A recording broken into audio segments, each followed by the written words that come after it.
Hola, mi nombre es Elsa Julio y hoy voy a hablar acerca de las dimensiones de implementación. Antes de iniciar me gustaría comentar que antes de hacer la lectura respectiva yo consideraba que las dimensiones de implementación eran como esos elementos que incidían en el ciclo de las políticas y que permitían que éstas se dieran o que por el contrario no se dieran. En este sentido yo seguí leyendo y encontré que sí, efectivamente, esta concepción no está tan alejada con lo que se da en las dimensiones de implementación o en la parte de implementación y decisión, pero también es cierto que encontré que este concepto de dimensiones es mucho más amplio y tiene conceptos que a diario vemos en nuestra sociedad. En este sentido, voy a empezar hablando de el concepto de implementación, porque me parece que es primordial para contextualizar las dimensiones. Eh, por eso me pregunto, o bueno, me pregunté, qué es la implementación? ¿A qué hacemos referencia cuando hablamos de implementación en el campo de las políticas públicas? Para responder a estos interrogantes, entonces me voy a basar en los autores del libro, en los autores no, pero sí en unos autores que se mencionan en el libro de políticas públicas, un cuaderno de notas, que son Eugene Bardach, Meni Toeni y Bourdieu. No voy a hablar acerca de Prisman y Waldowski porque ya el profesor Iván hizo su intervención en cuanto a esos autores en su video de guía. Continuando entonces con el concepto de implementación, según Eugene Bardach, encontramos que este autor lo define como esa unión que se dan entre factores y que permiten que se den ciertos puntos dentro de las metas planteadas en esos programas, es decir, en esas posibles políticas que se van a implementar. Contrario a esto tenemos la postura de Meni y Toenin. Meni y Toenin proponen que dentro de las políticas públicas existen como factores internos y externos. Entonces estos factores internos y externos van a influir en que se dé o en que no se dé una política pública. Entonces estos factores pueden ser procesos, pueden ser actores que por ciertas razones u otras no quieran que se dé el proceso, ya sea por preferencias personales y demás. Contrario a estos dos autores anteriores tenemos la concepción de Bourdieu. Bourdieu nos habla de una implementación plural, es decir, de una implementación de distintos elementos. Esta implementación de distintos elementos se da porque se añade o se agrega unos reglamentos a las políticas públicas.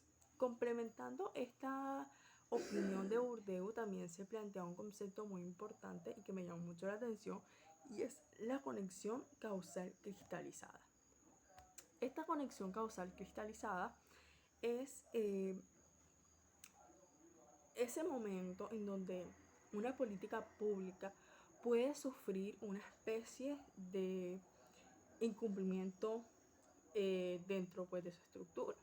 Entonces, ese incumplimiento o esa pequeña alteración que se dé en esa política puede provocar que se suspenda, que ya no siga más. Entonces, ya teniendo clara estas tres concepciones,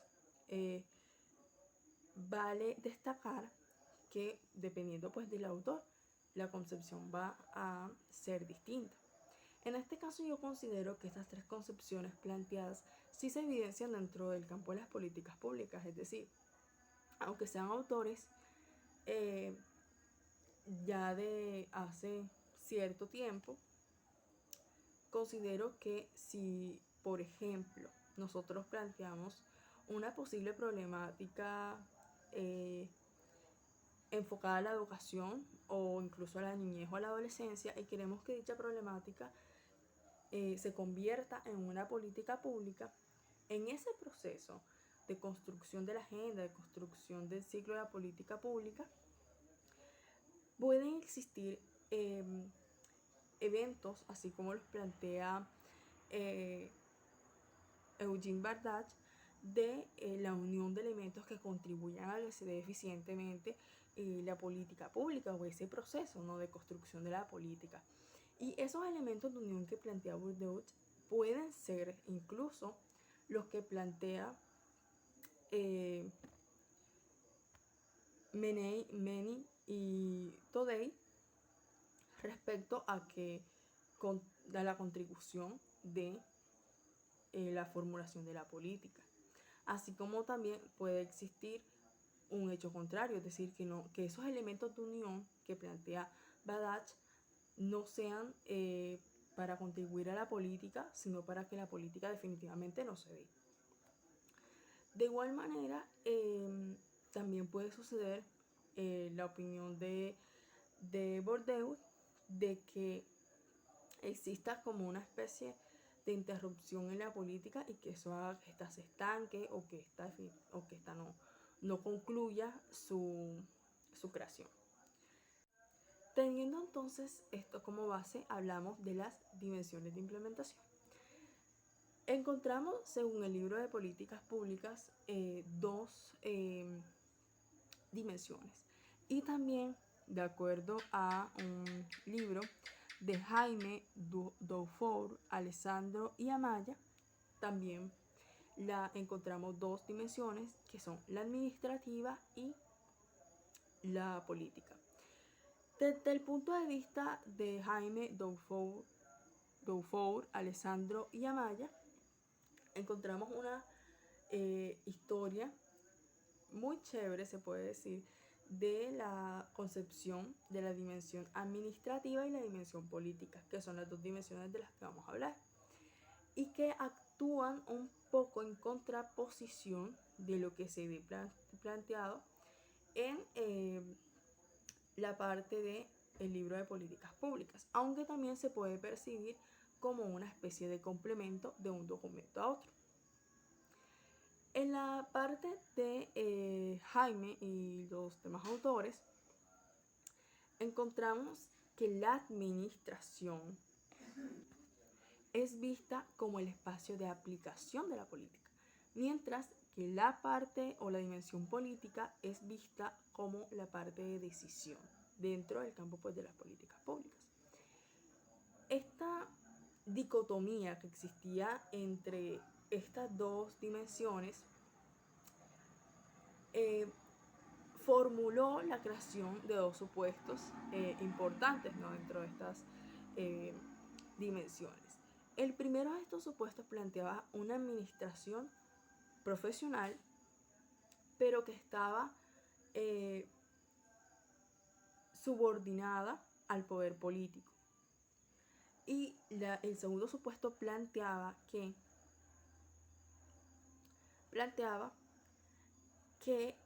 existía una sociedad pasiva, una sociedad que no era capaz de impedir la formulación de una política pública.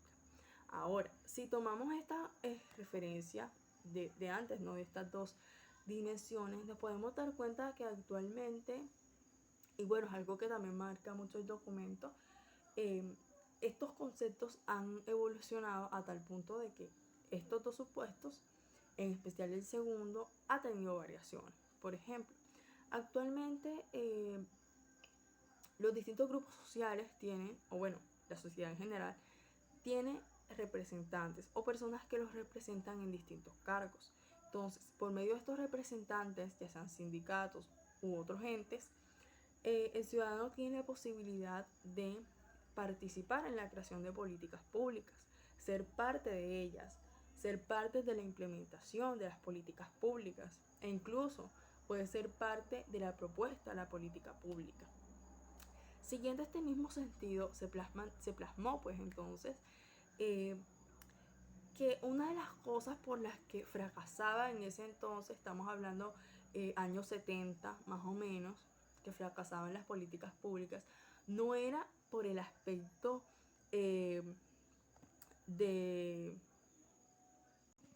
decisión, sino era por el aspecto de aplicación de la política y la implementación de esta, de cómo se llevaba a cabo la política cuando ya se tenía estructurada. Entonces, en el libro de política pública encontramos también estas dos dimensiones, pero ya desde una perspectiva distinta, se puede decir, pero también complementaria, en mi opinión.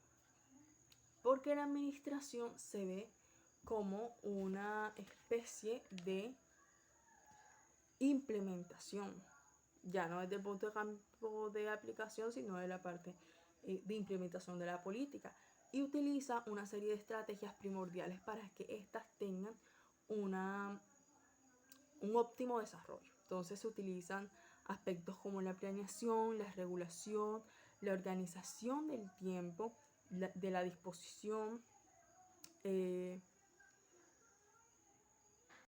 la disposición de instrumentos, de materiales, de funcionamientos e incluso la utilización de los recursos humanos. Y ahora, en la parte de la dimensión política se ve un factor que bueno, no es, digamos que ha tenido evolución, y es el aspecto de intereses personales, ¿no? Estos intereses personales siempre, de una u otra manera, siempre han estado presentes en la sociedad. Entonces, estos intereses personales en el campo de la política hacen que el mismo concepto de política tenga variaciones. Entonces, al momento de tener variaciones, se pueden adaptar a los intereses de cada quien, y no necesariamente lo que yo considere que es una política para otra persona lo va a hacer. Entonces, si esa persona de alguna u otra manera tiene más cavidad dentro del ámbito político, obviamente va a manejar su concepción, y quizás pues en algunas ocasiones no toma en cuenta la opinión que yo tengo sobre política. Esta situación de conflicto de intereses afecta mucho, a mi parecer, a las políticas públicas, porque ya sabemos y lo hemos venido trabajando que las políticas públicas buscan contribuir a la solución de problemáticas sociales, como por ejemplo las distintas políticas que han surgido en torno a la educación, las políticas que maneja el ICBF en cuanto a la niñez, etc. Y sucede muchas veces que cuando se crean estos procesos de formulación de políticas públicas, muchas de las ideas o muchas de las problemáticas quedan estancadas, ya sea porque no se encuentra una solución a esa problemática, o porque se considera que no es una problemática de índole social, porque eso también se tiene que tener en cuenta, tiene que ser una problemática que se considere realmente social e importante, y que por supuesto tenga una solución viable. Pero ¿qué pasa? Que estos conflictos de intereses se ven muy marcados en épocas de elecciones, ya sea presidenciales o elecciones departamentales, ya que normalmente los partidos políticos aprovechan estos eventos para sacar, digámoslo así, del baúl esas propuestas de políticas que se tenían y las toman como sello de campaña. Entonces, es en ese momento en donde se ve, no, pero es que esa política en ese tiempo quizás no era tan relevante, pero es que yo ahora, como estoy participando en estas elecciones y yo necesito que el pueblo crea en mí, confíe en mí, entonces yo voy a sacar esta política y la voy a trabajar. Y puede que se lleve a cabo esa posible problemática como política pública. Y puede también que quizás es lo que ocurre en la mayoría de los casos, de que quede solamente ahí como propuesta de campaña o como sello de campaña. Esta situación de las dimensiones trae consigo varias reflexiones, en especial pues esto último de los conflictos de intereses que existen en torno a las políticas públicas. Por tanto, es importante conocer bien estas dimensiones y saber cómo influimos nosotros como ciudadanos en la construcción y en el desarrollo óptimo de una política pública, y no necesariamente en el hecho de considerar una problemática social y dejarla ahí como problemática social sin solución.